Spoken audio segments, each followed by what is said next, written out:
Hello student, अब हम start कर रहे हैं अपना next topic forms of business organisation chapter से joint Hindu family business.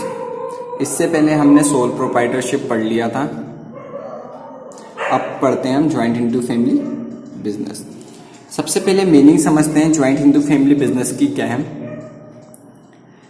It is one of the oldest form of business organization in the country. क्या बोल रहे हैं, एक ही ओल्डेस्ट फॉर्म है बिजनेस ऑर्गेनाइजेशन की हमारी कंट्री में। It refers to a form of organization where in the business is owned and carried on by members of the joint Hindu family. इसके मेंबर्स कौन होते हैं बोल रहे हैं, ज्वाइंट हिंदू फैमिली के। It is govern by the Hindu law. इसको किस लॉ के थ्रू गवर्न किया जाता है, हिंदू लॉ।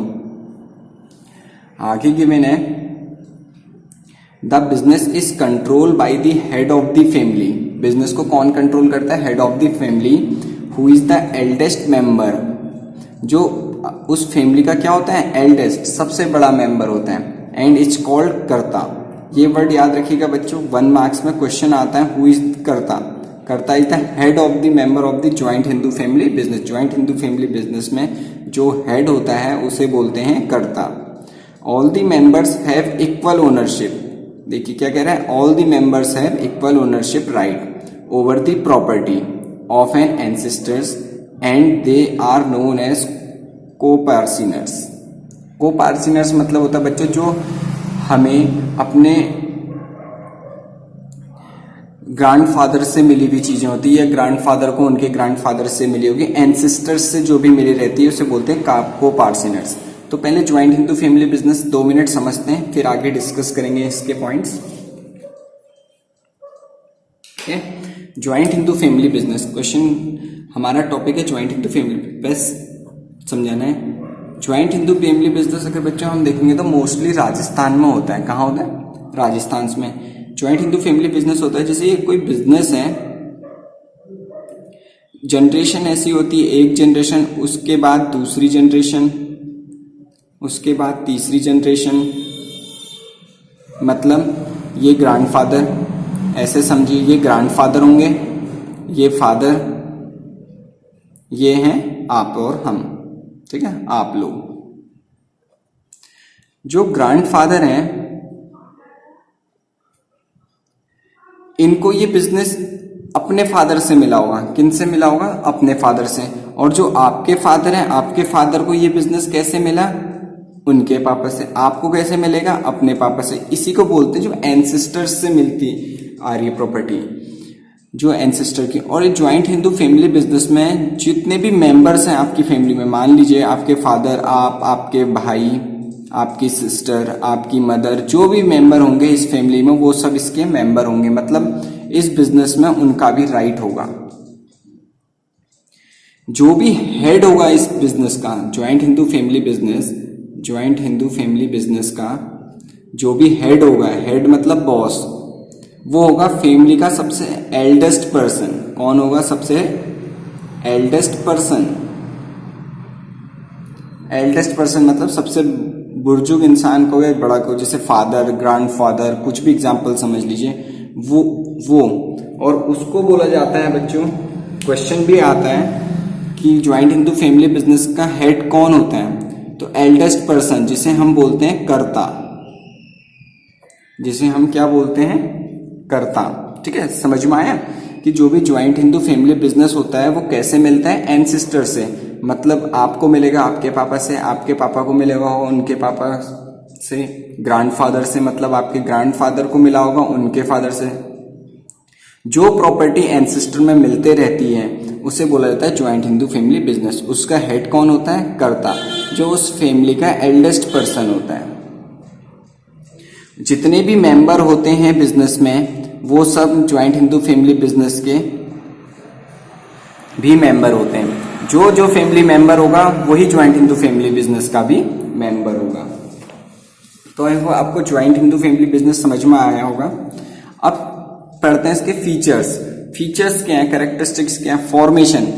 तो बच्चों ये बोल रहा है ज्वाइंट हिंदू फैमिली बिजनेस जो है उसे कैसे फॉर्म कर सकते हैं, बना कैसे सकते हैं, स्टार्ट कैसे कर सकते हैं। तो देखिए इसमें क्या गिवन है, for a joint Hindu family business there should be at least 2 members in the family बोल रहा है अगर आपने कोई भी joint Hindu family business start करना है, मतलब फर्स्ट पॉइंट, आप एक joint Hindu family business start करना चाह रहे हैं, फॉर्मेशन स्टार्ट करना, तो कितने मेंबर मिनिमम होने चाहिए? 2। कितने मेंबर होने चाहिए मिनिमम? 2, एक ही 1 और एक सेकंड।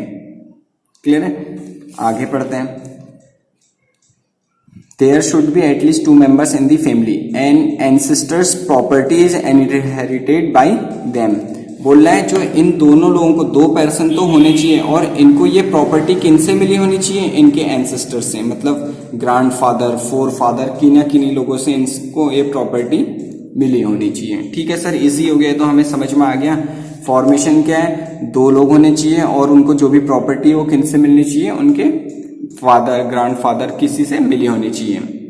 आगे बोला गया है the business does not require an agreement as membership. Business में मेंबरशिप का एग्रीमेंट नहीं चाहिए होता है, क्योंकि बच्चों जो भी ज्वाइंट हिंदू फैमिली बिजनेस करेगा, मान लो ये 2 भाई हैं, इनको मेंबरशिप की क्या जरूरत है? तो सभी जानते हैं लोग भाई हैं। इज बाई बर्थ, जो इसका एग्रीमेंट ऑफ मेंबरशिप होता है वो बाई बर्थ हो जाता है। जो भी उस बिजनेस में बर्थ लेगा, जन्म लेगा, वो ज्वाइंट हिंदू फैमिली बिजनेस का मेंबर बन जाएगा। It is govern by the Hindu successor act 1956। ये याद रख लेना, 1 मार्क्स में क्वेश्चन आ जाएगा। कौन से सक्सेसर एक्ट के through Hindu joint Hindu family business form होता है? 1956। क्लियर है? अगला पढ़ते हैं लायबिलिटी। लायबिलिटी मैंने आपको पिछली वीडियो में भी समझाया था कि जो हमें नुकसान हो सकता है वो कितना हो सकता है, लायबिलिटी वो होती है। तो क्वेश्चन क्या है? The liability of a member except the karta, बोला कर्ता को छोड़ के और जितने भी मेंबर हैं उनकी लिमिटेड होती है। क्या होती है? लिमिटेड। देयर शेयर ऑफ को personally property in the business. इसका मतलब बोल रहा है, सेकेंड पॉइंट समझते हैं। बोल रहा है जो भी ज्वाइंट हिंदू फैमिली बिजनेस है, ज्वाइंट हिंदू फैमिली बिजनेस है, जो लोग इस बिजनेस को करेंगे, बहुत सारे लोग होते हैं किसी भी फैमिली में। अगर हम भी देखें तो हमारी फैमिली में भी नॉर्मल 4-5 लोग हैं। ठीक है, ये जो ब्लू पेन से मैंने पर्सन बनाया ये बहुत सारे मेंबर हैं, और ये जो रेड पेन से बना रहा हूं ये हेड है, कर्ता। इस जिसको मैं क्लाउड्स के अंदर, बादलों के अंदर बना रहा हूं, वो है कर्ता। कौन है? कर्ता, जो इस बिजनेस का हेड है, और नीचे बहुत सारे लोग हैं। तो बोल रहा है जो ये कर्ता है इसकी लायबिलिटी होती है अनलिमिटेड। लायबिलिटी कितनी होती है इसकी? अनलिमिटेड, मतलब कितना भी लॉस होता है। लेकिन जो ये मेंबर हैं 1, 2, 3, 4, 5, इनकी लायबिलिटी बोल रहा है लिमिटेड है। इनकी लायबिलिटी क्या है? लिमिटेड। इनकी लायबिलिटी उतनी ही होगी जितना इनका शेयर होगा बिजनेस में। समझ में आ गया?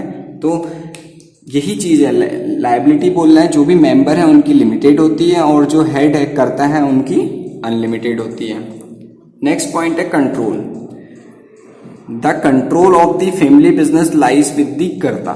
सिंपल पॉइंट है, छोटा सा पॉइंट है। ज्वाइंट हिंदू फैमिली बिजनेस को कौन कंट्रोल करता है? कर्ता, क्योंकि सारी पावर्स तो उसी के पास है, क्योंकि वो हेड है। ठीक है, नेक्स्ट पॉइंट समझते हैं, कॉन्टिन्यूटी। कॉन्टिन्यूटी मतलब होता है बच्चों की बिजनेस कितने टाइम तक चलेगा। जैसे सोल प्रोप्राइटरशिप में था कि लिमिटेड है, जैसे ही ओनर की डेथ हो जाएगी तो बिजनेस भी क्लोज हो सकता है, क्योंकि सिंगल ओनर होता था। लेकिन यहां समझते हैं ज्वाइंट हिंदू फैमिली बिजनेस में क्या होता है। The business continues even after the death of the कर्ता। देखो साफ साफ लिखा है, बिजनेस कंटिन्यू चलता रहता है even after the death of the कर्ता। कर्ता की अगर डेथ भी हो जाए तब भी बिजनेस चलेगा ही। The next eldest member takes up the position of the karta. जो उसके बाद जिसकी डेथ हो गई कर्ता की, इसी एग्जांपल से समझिए, अगर बाई चांस जो है रेड पेन से मैंने इसकी डेथ हो गई, उसके बाद ये 1, 2, 3, 4, 5 में जो सबसे बड़ा होगा वो कर्ता बन जाएगा। मान लो अगर 5 सबसे बड़ा था तो फिर कर्ता कौन बन जाएगा? 5th नंबर वाला।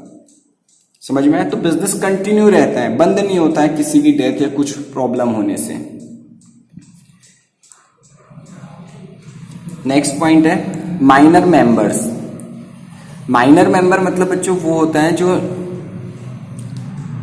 या तो अभी पैदा हुआ है या जिसे 18 प्लस नहीं हुए, मतलब जिसे 18 साल से ज्यादा नहीं हुए, तो उसके बारे में क्या कर रहा है वो समझते हैं। The inclusion of an individual into the business occurs due to birth.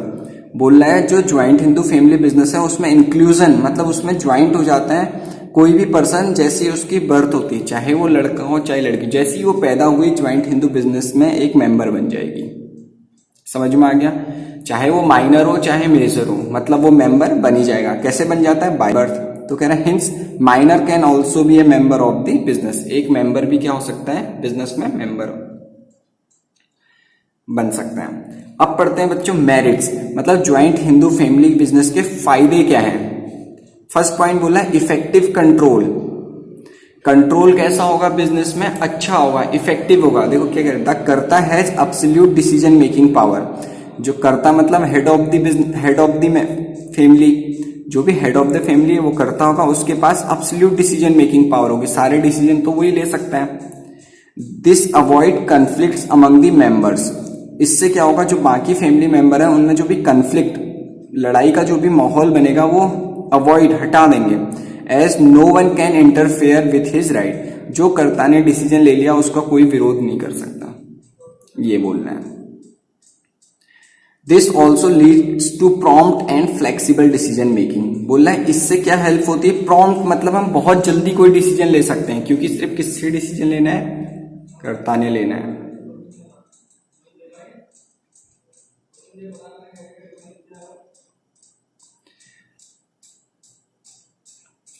ठीक है, नेक्स्ट पॉइंट समझते हैं, कंटिन्यूड बिजनेस एग्जिस्टेंस। फिर से वही पॉइंट आ गया जो हमने यहां कंटिन्यूटी में पढ़ा था, सेम पॉइंट है। देखिए, the death of the karta will not affect the business as the next eldest member will then take up the position, hence operation are not terminated and continuity of business is not threatened.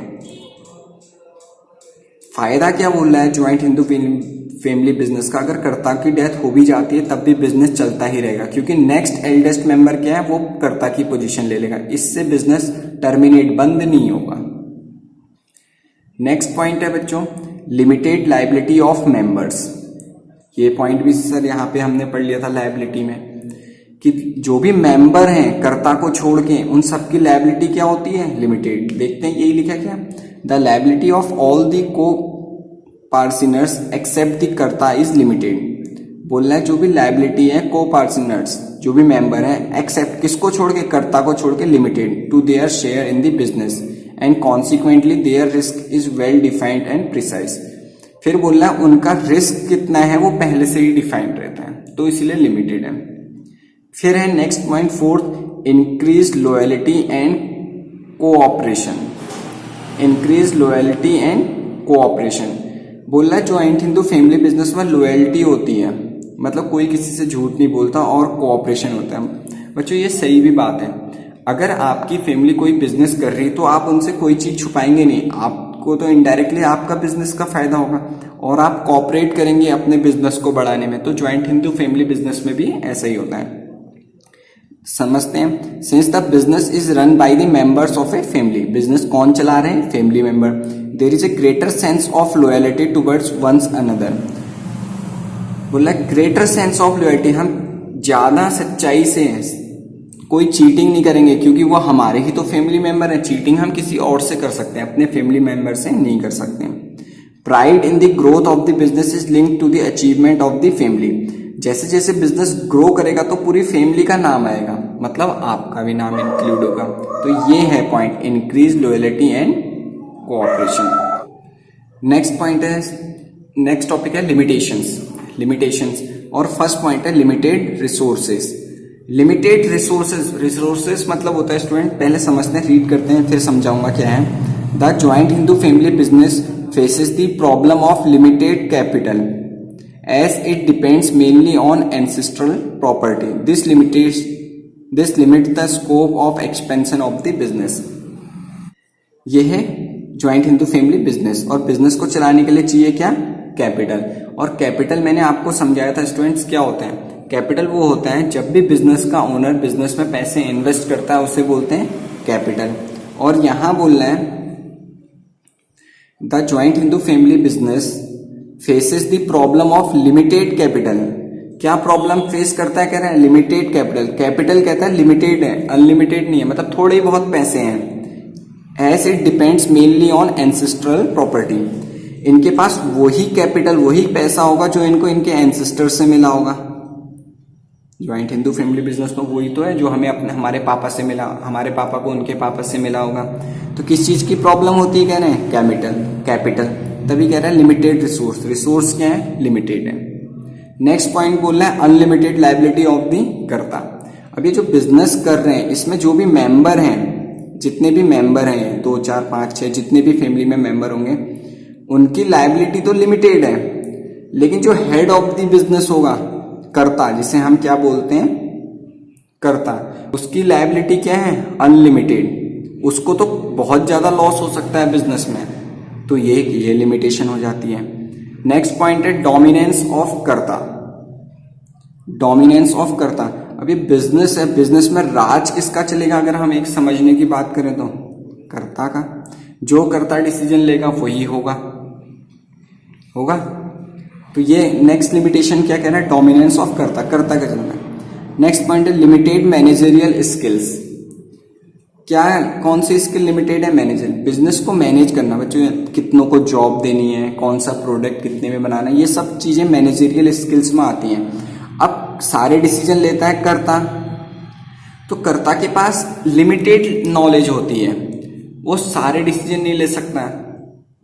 तो ये भी एक major limitation है joint Hindu family business में कि कर्ता के पास सारी स्किल्स नहीं होती। क्योंकि बच्चों कोई भी आदमी है, एक चीज में अच्छा हो सकता है, 2 चीज में अच्छा हो सकता है, सभी चीज में अच्छा नहीं हो सकता। इसीलिए लिमिटेड मैनेजरियल स्किल होने से कारण ज्वाइंट हिंदू फैमिली बिजनेस में प्रॉब्लम्स आती हैं।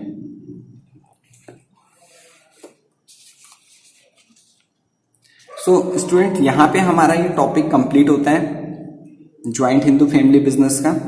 आई होप आपको समझ में आया होगा। Thank you so much.